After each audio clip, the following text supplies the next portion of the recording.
Hello my dear students, welcome to the social science class and today we are going to do the remaining part of the chapter federalism.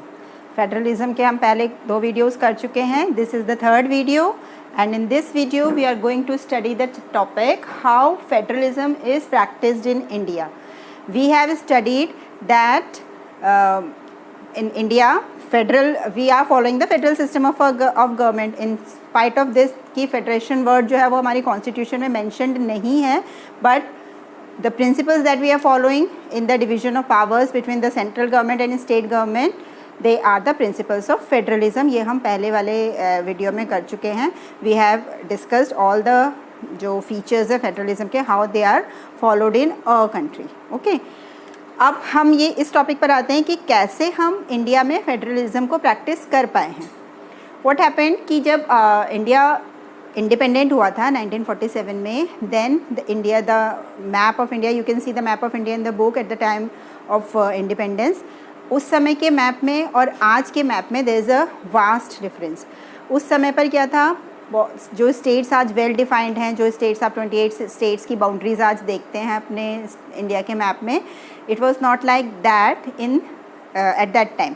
1947 में जब अंग्रेज़ हमारा देश छोड़कर गए तो हमारा देश बहुत सारे प्रिंसली स्टेट्स में डिवाइडेड था. जो बाउंड्रीज़ थी, जो स्टेट बाउंड्रीज़ जो आज हम देखते हैं, they are not well defined. In fact हम ऐसा कह सकते हैं कि बहुत सारे स्टेट्स जो आज हैं वो उस समय एग्जिस्ट ही नहीं करते थे, और जो उस समय थे वो उनको मर्ज करके न्यू स्टेट्स का फॉर्मेशन बहुत ज़रूरी था. तो इसके लिए फेडरलिज्म के प्रिंसिपल्स को फॉलो करना it was really essential at that time.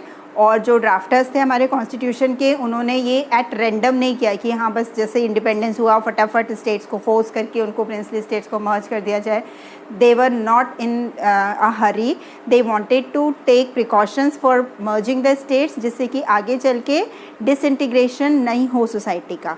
तो इसके लिए काफ़ी टाइम लिया गया. You know that our country got independent in 1947 and the merging of states, बहुत सारे स्टेट्स जो हैं वो 1956 के बाद फॉर्मेशन उनका हुआ. उनकी जो बाउंड्रीज़ मर्ज की गई उनको एक स्टेट के दायरे में लाया गया. जो जोग्राफिकल बाउंड्रीज़ थी वो डिफ़ाइन हुई, वो कब हुई, 1956 के around.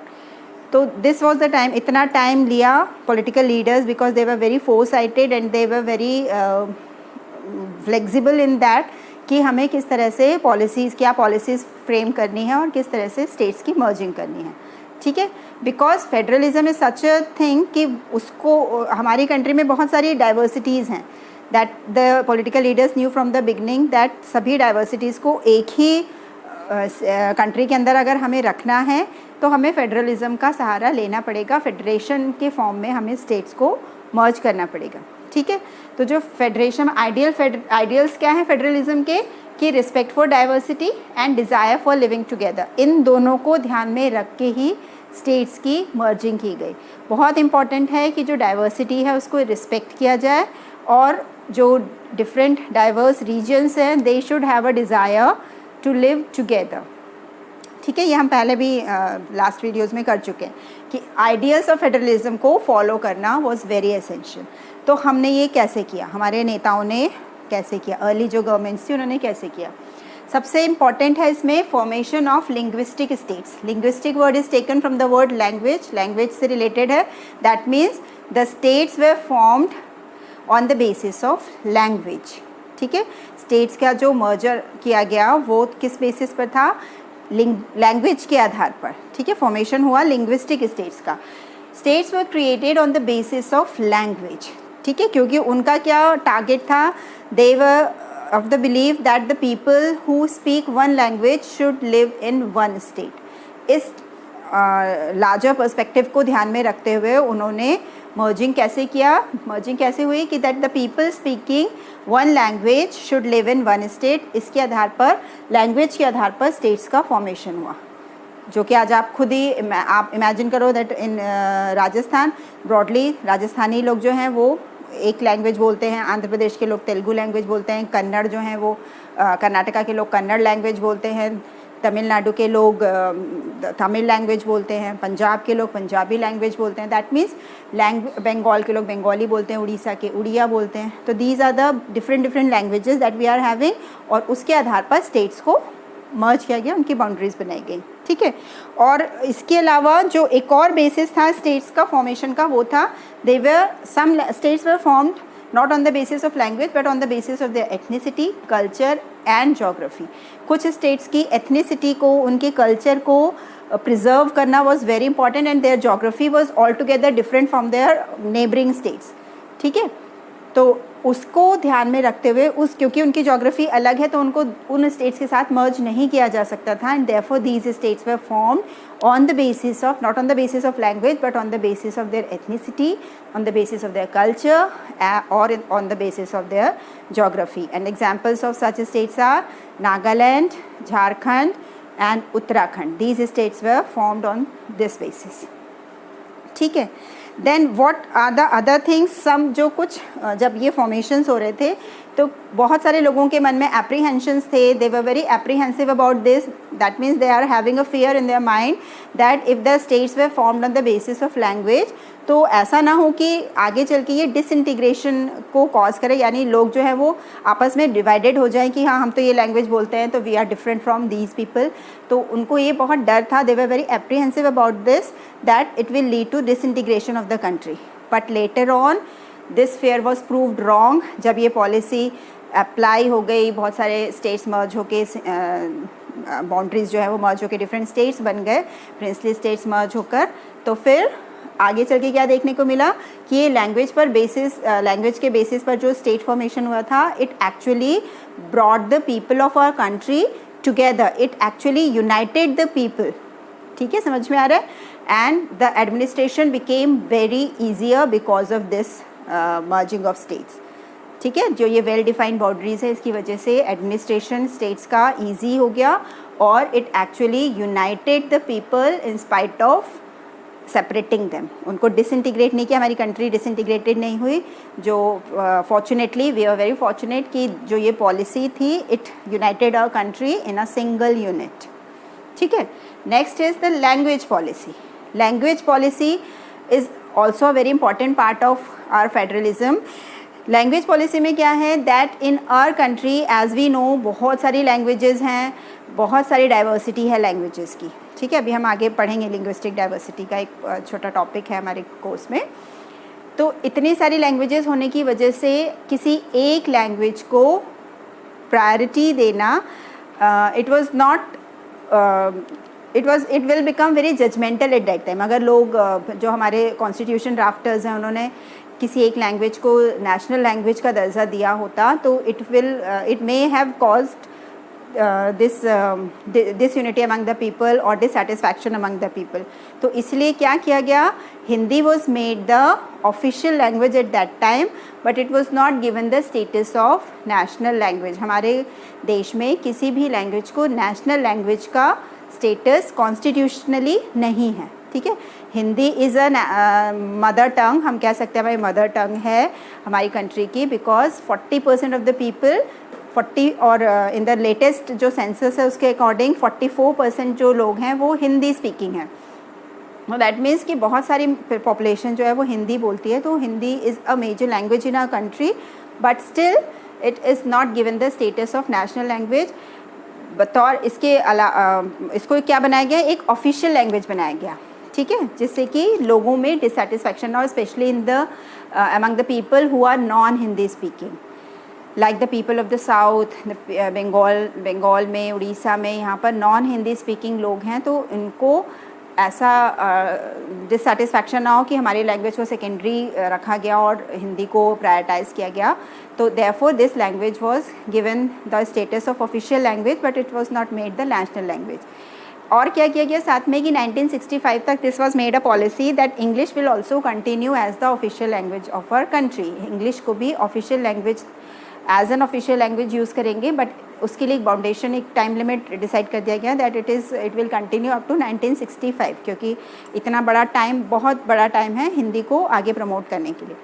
But then to what happened In 1965, the people in Tamil Nadu or in also in other states also, the people were not ready to accept Hindi as their official language. They were comfortable with English and they demanded that English should continue as the official language. उन्होंने ये demand किया कि English को ही official language की तरह continue करना चाहिए. तो और जो पॉलिटिकल लीडर्स थे, they were very flexible for this, और उन्होंने ये बहुत अच्छा foresighted decision लिया that they withdraw this proposal of making only Hindi as the national as the official language. They withdraw their proposal और उसके बाद they accepted to continue English as the official language of these in these states. ऐसा नहीं कि केवल in these states, सभी जगह English और हिंदी दोनों ऑफिशियल लैंग्वेज की तरह यूज़ होता है, क्योंकि तमिलनाडु में ऐसे बहुत सारे एजिटेशंस और प्रोटेस्ट शुरू हो गए थे, और अगर ये चीज़ें वापस नहीं ली जाती, क्योंकि एक लैंग्वेज को आधार बनाकर they could not let the people quarrel with each other on the basis of language. तो उन्होंने इस चीज़ को ध्यान में रखते हुए ये प्रपोजल अपना वापस ले लिया और इंग्लिश को कंटिन्यू रखा. किस चीज़ में? To make it as an official language along with Hindi. ठीक है. Now we are having, besides Hindi, there are 21 other languages also which are considered as, which are kept in the, which are given the status of scheduled languages in our constitution. हमारी constitution में हिंदी के अलावा भी 21 ऐसी languages हैं जिन्हें scheduled languages कहा जाता है. ठीक है. तो इंक्लूडिंग हिंदी कितनी हो गई? The list goes up to 22 languages total है, इंक्लूडिंग हिंदी, जिनको शेड्यूल्ड लैंग्वेजेस कहा जाता है. तो ये these scheduled languages are the, इसमें बहुत सारे स्टेट्स की लैंग्वेजेस भी हैं, and the people of these states are free to use this language as their official language, and even the government works they can carry their government works also in these languages, and the medium of instruction also in different states, the medium of instruction also can be their mother tongue. जैसे पंजाब में तो पंजाबी में कोई भी बच्चा exam दे सकता है, पढ़ाई कर सकता है. सेंट्रल गवर्नमेंट की जो जॉब्स हैं उसमें भी ये लैंग्वेज को हम as a medium of instruction prefer कर सकते हैं. ठीक है. जो जिस स्टेट की मदर टंग है, द कंसर्न सब जो language है of a particular state can be taken as the medium of instruction by the students also. ठीक है. Like, अब इसको एक बार हम पॉइंट्स देख लेते हैं. Constitution did not give status of national language to any language. Hindi is the official language. 21 other languages are also there in the scheduled languages list. Use of English also as official language along with Hindi. Use of English को भी prioritise किया, मतलब मान्यता दी गई उनको to use English as an official language along with Hindi. And then this is the policy of the central government that they want the promotion of Hindi as a language. Hindi को promote करना एक प्रायोरिटी है, एक ऑफिशियल पॉलिसी है हमारी country में, and therefore this promotion of Hindi continues, but it is not imposed on non Hindi speaking states. जो non Hindi speaking states हैं उनके ऊपर इम्पोज नहीं की गई है. ठीक है. फोर्सफुली उनको इम्पोज नहीं की गई है. They are not bound to use Hindi as their medium of instruction और एज देयर ऑफिशियल लैंग्वेज और as the language of conversation. उनको बाउंड नहीं किया गया है. ठीक है. हिंदी को प्रमोट करना उनकी पॉलिसी है और उसके लिए बहुत कुछ करती है government, but it is not forcefully imposed on non Hindi speaking states of our country. So this was the language policy. ये बहुत इंपॉर्टेंट रोल प्ले करती है, क्योंकि लैंग्वेज के बेसिस पर हमने ये देखा कि लैंग्वेज के बेसिस पर यहाँ पर स्टेट्स मैंने बोला कि यूनाइट हो गए.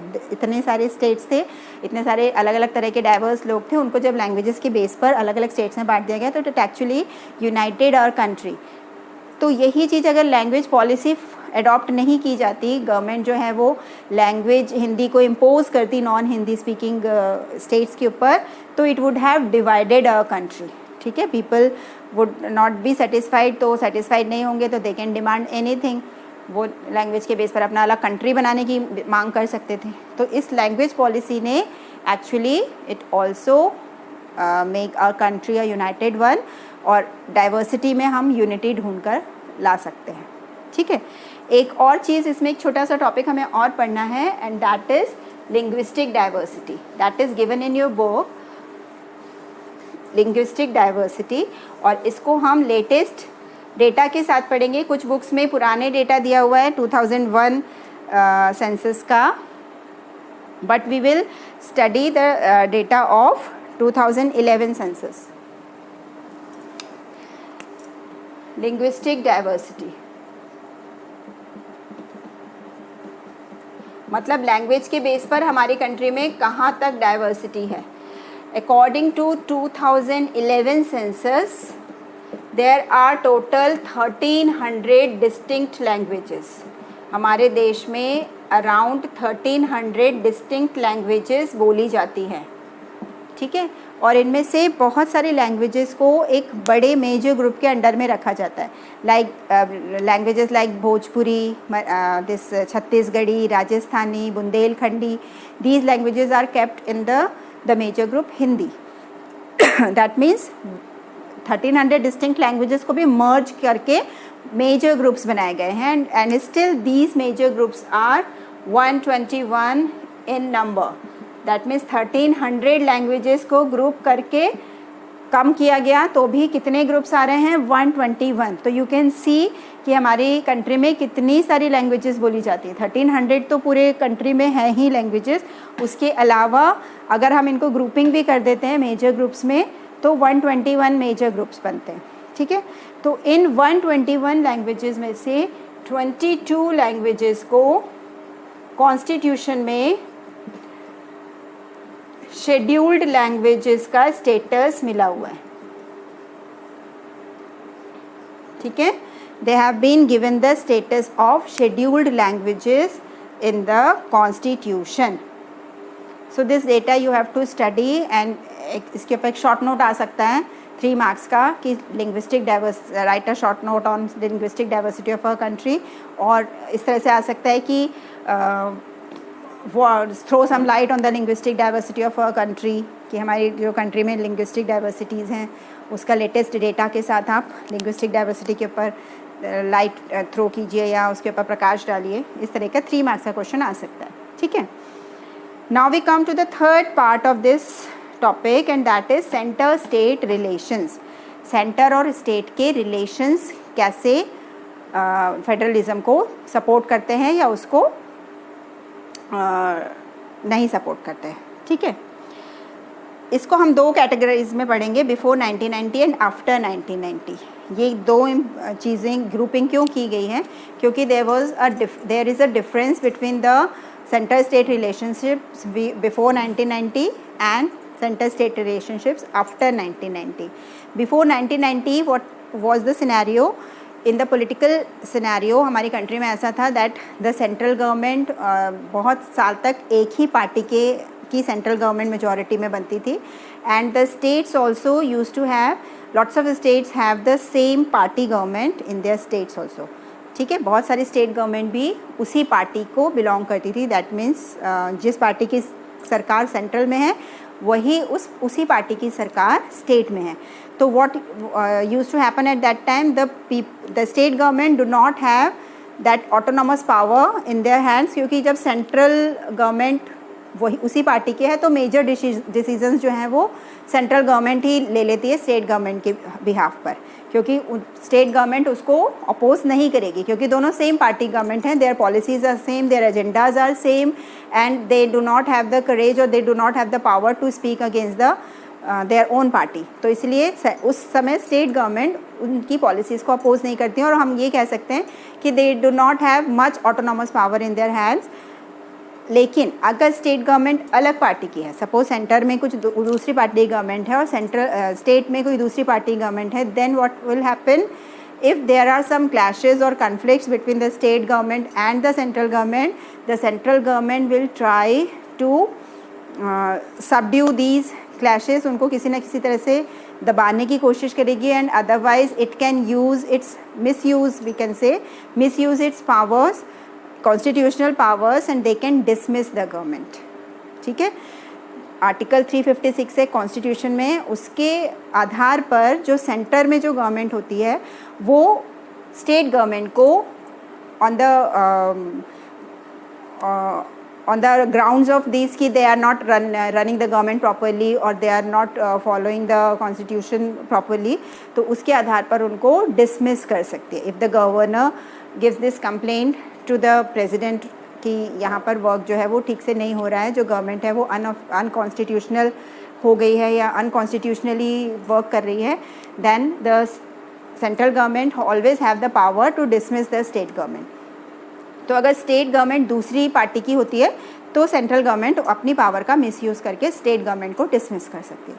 तो ऐसा 1990 से पहले होता आया, क्योंकि उस समय पर मेजॉरिटी में सेंटर में बहुत सालों तक एक ही पार्टी की सरकार थी और बहुत सारे स्टेट्स में भी उसी पार्टी की सरकार थी।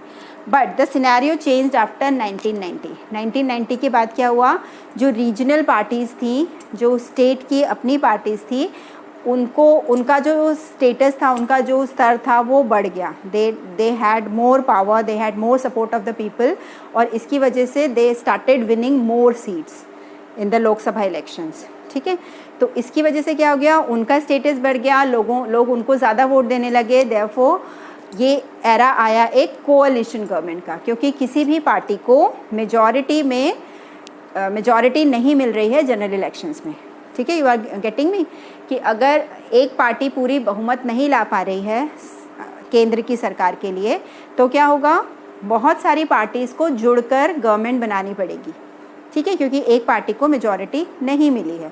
दे can not form the government alone, they have to take the support of other regional parties to form the government, and this type of government is called coalition government.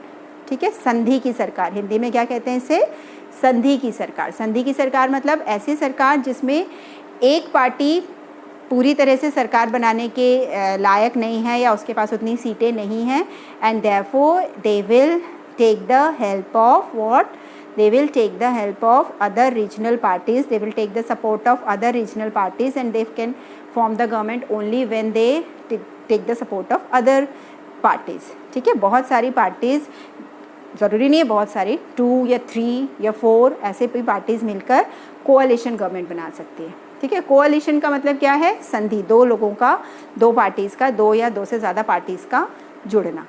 ठीक है, तो at least 2 होंगी तभी coalition government होगी। अगर एक single party को majority मिल जाती है, जैसा कि हम पिछले 2 टेन्योर से देख रहे हैं, 2014 में नरेंद्र मोदी जी की पार्टी को बहुमत मिला था, मेजॉरिटी मिली थी, देयरफॉर उनकी जो सरकार है वो बहुमत की सरकार है, उन्होंने किसी पार्टी के सपोर्ट के साथ गवर्नमेंट नहीं बनाई है। ठीक है, similarly in 2019 elections also they won by majority, and therefore they have formed a single party government. यहाँ पर भी कोअलिशन गवर्नमेंट नहीं है। तो इन द ईयर्स बिफोर 2014, 1990 से लेके 2014 तक, this was the era of coalition government. तो यहाँ पर सेंटर और स्टेट के रिलेशंस कैसे होते थे कि centre has to fulfil the demands and they have to be in compromise with the parties that are working in state government. आ रहा है समझ में, यहाँ पर सेंटर और स्टेट के रिलेशंस में क्या देखने को मिलेगा आफ्टर 1990, क्योंकि सेंटर में किसकी सपोर्ट से सरकार बनी है, स्टेट पार्टीज़ की सपोर्ट से सरकार बनी है। तो इसलिए they always have to be in compromise with these regional parties, otherwise if they will take the support back, the government will fall, government गिर जाएगी अगर सपोर्ट वापस ले लेगी regional parties. You can see there is a picture in your book जिसमें एक अटल बिहारी वाजपेयी जी की picture है, वो कार्टून है एक्चुअली, और उस पर वो जिस सिंहासन पर बैठे हुए हैं उसके चारों तरफ बॉम्ब्स लग रहे हैं। सी दैट पिक्चर, और वो बॉम्ब्स किसको रिप्रेजेंट कर रहे हैं, वो रीजनल पार्टीज़ को रिप्रेजेंट कर रहे हैं कि अगर आपने रीजनल पार्टीज़ को सेटिस्फाई नहीं किया तो वो अपना अगर सपोर्ट वापस ले लेंगी, दैट मीन्स वो बॉम्ब फूट जाएगा और वो सरकार गिर जाएगी। तो कोअलिशन गवर्नमेंट में सरकारें चलती हैं और 1990 से 2014 तक चलती ही आई है, बट उसमें बहुत सारे कॉम्प्रोमाइज़ेस के साथ में सरकार चलती है, क्योंकि जो गवर्नमेंट है वो उसको सभी का मत जो है वो लेकर चलना पड़ेगा। They can not take the decisions on their own, right. So this is what coalition government is all about. Coalition government means the government which is formed by 2 or more parties, they together make the government, or the parliamentary form of government in which there is no single party have got the majority, and therefore they have taken the support of other regional parties. It is a parliamentary form of government, लेकिन इसमें दूसरी regional parties के सहयोग से सरकार बनाई जाती है। तो इसलिए ये सिनेरियो सेंटर और स्टेट रिलेशंस का जो कि एक हारमोनियस रिलेशन होना चाहिए, और आफ्टर 1990 के बाद से ये चीज़ें स्मूथली चल रही है, क्योंकि अब जो है वो सेंटर जो है वो स्टेट को डोमिनेट नहीं कर रहा है। States have got more autonomous power in their hands.